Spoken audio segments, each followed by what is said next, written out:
সমস্যা না বলে তো বুঝবো না কোন বড়ি দিতে হবে। একটা সাদা বড়ি। জনপ্রিয় অভিনেত্রী সাফা কবির বর্তমানে তার নতুন কাজ নিয়ে বেশ আলোচনায় রয়েছেন।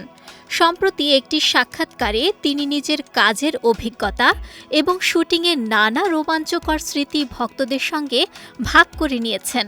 হ্যাঁ, আর কেউ থাকে না? আশেপাশে 2-4 কিলোমিটারের মধ্যে কোনো মানুষ থাকে। বিশেষভাবে আলোচনায় এসেছে তার চা গরম নাটকটি। এই নাটকের শুটিং চলাকালে চা বাগানে তার বিচিত্র ও অনন্য সব অভিজ্ঞতার কথা জানিয়েছেন সাফা, যা ভক্তমহলে কৌতূহলের জন্ম দিয়েছে। সাফা জানান, চা বাগানের মানুষগুলোর সরলতা আর আতিথেয়তায় তিনি মুগ্ধ। অভিনেত্রী বলেন, ওখানকার মানুষগুলো অদ্ভুত রকমের মায়াবী।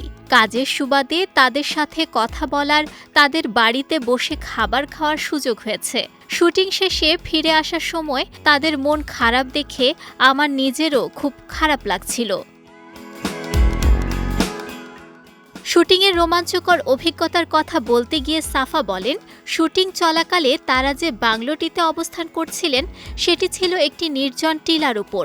চারদিকে শুধু সবুজ চা বাগান আর নিস্তব্ধ প্রকৃতি। তার কথায়, গল্পের একটি সংলাপ ছিল যে আশপাশে 20 কিলোমিটারের মধ্যে কোনো মানুষ নেই।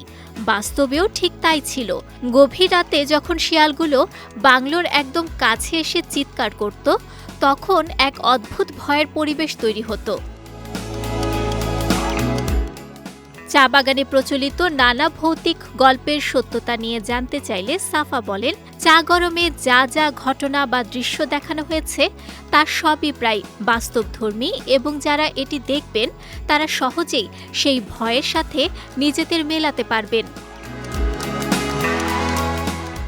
তবে শেয়াল বা ভূতের চেয়েও সাফার বড় ভয় অন্য কিছুতে।